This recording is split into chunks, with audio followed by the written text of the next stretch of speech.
ये कब होंगे और हम इन विपत्तियों से कैसे बच पाएंगे। याद रखें, ये विपत्ति का समय संपूर्ण मानव इतिहास में सबसे ज़्यादा दर्दनाक समय होगा। ऐसा इंसानियत के समय में पहले कभी नहीं हुआ। एक ऐसा दृश्य है जो मनुष्य ने पहले कभी ना देखा होगा और अब हम अंत के इस समय के बिल्कुल निकट हैं। तो चलिए हम देखते हैं कि पवित्र बाइबल का इस पर क्या कहना है और हम तमाम बातों को पवित्र बाइबल से ही देखेंगे। दोस्तों, इस प्रकार लिखा है, और वे सातों स्वर्गदूत जिनके पास सातों विपत्तियां थी, मलमल के शुद्ध और चमकदार वस्त्र पहने और छाती पर सोने की पट्टियां बांधे हुए मंदिर में से निकले। तब उन चारों प्राणियों में से एक ने उन सात स्वर्गदूतों को परमेश्वर जो युगानुयुग जीता है के प्रकोप के कटोरे दिए। यूहन्ना ने प्रकाशित वाक्य की पुस्तक में लिखा और वहां पर परमेश्वर का दर्शन देखा कि सात प्रकोप से भरे हुए कटोरे हैं, और बताया भी कि आखिरकार वो सात प्रकोप के कटोरे कैसे और कैसी विपत्तियां पृथ्वी पर लेकर आएंगे और उनके कारण क्या पृथ्वी पर होगा। तो आइए एक एक करके हम उनके बारे में बात करते हैं। पहली विपत्ति, दुखदाई फोड़े। लिखा है, अतः पहले स्वर्गदूत ने जाकर अपना कटोरा पृथ्वी पर उंडेल दिया।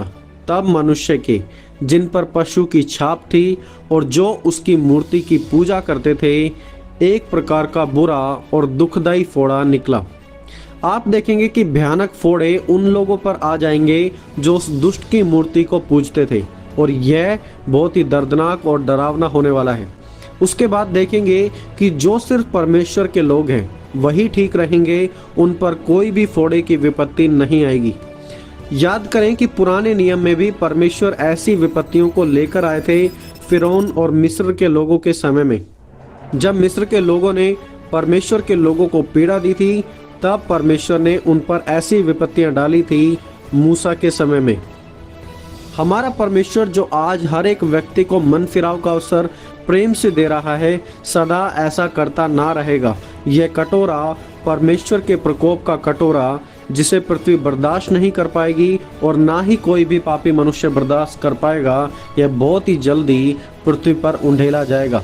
लेकिन जो परमेश्वर के लोग हैं उन्हें उसके द्वारा कुछ भी हानि ना होगी।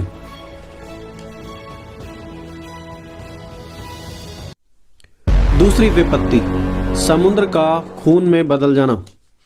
दूसरे स्वर्गदूत ने अपना कटोरा समुद्र पर उंडेल दिया और वह मरे हुए मनुष्य के लहू जैसा बन गया, और समुद्र का हर एक जीवधारी मर गया।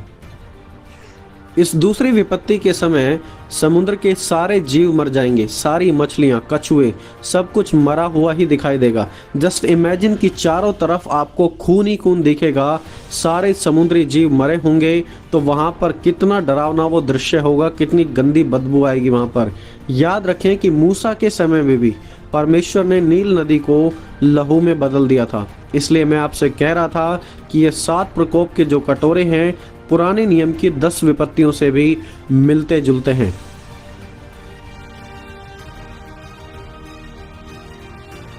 तीसरी विपत्ति, नदियों के पानी का खून बन जाना।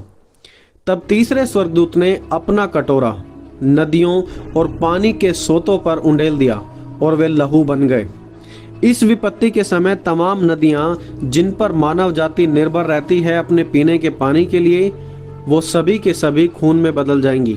और खून में क्यों बदल जाएंगी, इसका भी एक कारण यहाँ पर दिया गया है। 5वीं और 6ठी आयत देखिए, लिखा है, तब मैंने पानी के स्वर्गदूत को यह कहते हुए सुना, हे पवित्र जो है जो था, तू न्यायी है और तूने यह न्याय किया है, क्योंकि उन्होंने पवित्र लोगों और भविष्यवक्ताओं का लहू बहाया था और तूने उन्हें लहू पिलाया, क्योंकि वे इसी योग्य हैं। दुष्ट और दुष्टता के फॉलोवर्स ने परमेश्वर के लोगों का, परमेश्वर के सेवकों का, भविष्यवक्ताओं का व्यर्थ में लहू बहाया, उन्हें सताया, और अब उन लोगों को उनके कुकर्मों की सजा चुकानी होगी अब, क्योंकि वो परमेश्वर के प्रकोप को देखेंगे। इसलिए दोस्तों, आज जब सताव हो भी रहा है तो हमारे पास एक आशा है कि अंतिम समय में जब परमेश्वर न्याय करेंगे, जो न्यायी है, तब ये लोग जो परमेश्वर के कार्य को रोकते हैं, मसीह लोगों को सताते हैं, तब उस समय परमेश्वर के भयानक प्रकोप को देखेंगे। चौथी विपत्ति, लोगों का सूरज की गर्मी से झुलसना। चौथे स्वर्गदूत ने अपना कटोरा सूर्य पर उंडेल दिया और उसे मनुष्य को आग से झुलसा देने का अधिकार दिया गया। प्रकाशित वाक्य 16 अध्याय उसकी 8 आयत में हम पढ़ते हैं, मनुष्य बड़ी तपन से झुलस जाएंगे और परमेश्वर के नाम की, जिसे इन विपत्तियों पर अधिकार दिया गया है, उस परमेश्वर की निंदा की, पर उसकी महिमा करने के लिए किसी ने भी मन ना फिराया। स्वर्गदूत के कटोरा पलटने पर सूर्य की गर्मी बहुत ही ज्यादा बढ़ गई, इतनी बढ़ गई कि लोग गर्मी के मारे मरने लगे।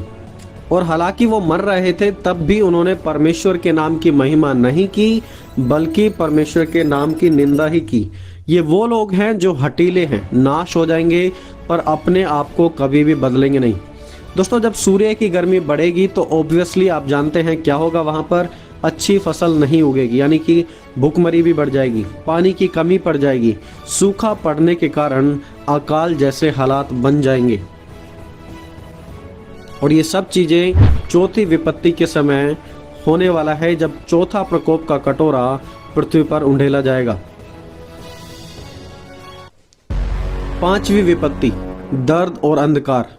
लिखा है, पांचवें स्वर्गदूत ने अपना कटोरा उस पशु के सिंहासन पर उंडेल दिया और उसके राज्य पर अंधेरा छा गया। लोग पीड़ा के मारे अपनी अपनी जीभ चबाने लगे और अपनी अपनी पीड़ाओं और फोड़ों के कारण स्वर्ग के परमेश्वर की निंदा की, पर अपने कामों से मन नहीं फिराया। अब वो लोग जो शैतान को अपना खुदा मानते थे, वो देखेंगे कि शैतान की ताकत कमजोर है और वो चाह कर भी कुछ नहीं कर पाएंगे। शैतान के पूरे राज्य पर अंधेरा छा जाएगा और घोर अंधियारा, और उसके लोगों को सिर्फ दर्द, फोड़े और बहुत ही ज्यादा पीड़ा मिलेगी। उन्हें कोई भी बचाने वाला नहीं मिलेगा वहां पर। छठी विपत्ति, फरात नदी का सूखना। लिखा है, छठवें स्वर्गदूत ने अपना कटोरा महानदी फरात पर उंडेल दिया और उसका पानी सूख गया कि पूर्व दिशाओं के राजाओं के लिए मार्ग तैयार हो। फरात नदी प्राचीन काल में बेबीलोन की सफलता का कारण थी। बेबीलोन की सिंचाई, दिनचर्या की जिंदगी, खेती, खाना, सब कुछ पूरे तरीके से फरात नदी पर ही निर्भर था। जब फरात नदी का पानी घट गया था, तब बेबीलोन के विनाश का वही कारण बना।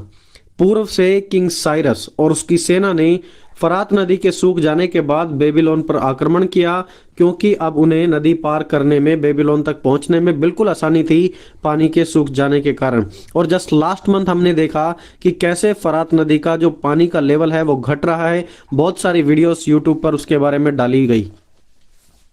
सातवीं विपत्ति, एक बड़ा भूकंप। लिखा है, सातवें स्वर्गदूत ने अपना कटोरा हवा पर उंडेल दिया और मंदिर के सिंहासन से यह बड़ा शब्द हुआ, हो चुका। फिर बिजलियां चमकी और शब्द ऐसा आया जैसा पहले गर्जन हुए, और एक बड़ा भूकंप जो पहले कभी ना आया था।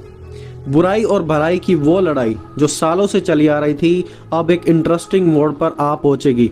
उस बेबीलोन का असली चरित्र लोगों के सामने प्रकट होगा और उनके पापों की सीमा पूरी हो जाएगी। और तब परमेश्वर अपने लोगों को तो बचा लेंगे जो उसके नाम पर विश्वास करते हैं और उसकी इच्छा के अनुसार अपनी जिंदगी को बिताते हैं। और तब बुरे लोगों का और बुराई का भी अंत किया जाएगा। उस दिन हर एक टापू अपनी स्थान से हिल जाएगा और पहाड़ों का भी पता ना लगेगा। आकाश से मनुष्य पर मन मन भर के बड़े बड़े ओले गिरेंगे, और इसलिए कि यह विपत्ति बहुत ही भारी थी, लोगों ने ओलों की विपत्ति के कारण फिर भी परमेश्वर की निंदा की। दोस्तों, पवित्र बाइबल में बताया गया है कि 40-45 केजी के, हिंदी में 1 मन यानी कि 40 किलो होता है, बट ओरिजिनली ग्रीक में यह लगभग 40 से 45 किलो होता है।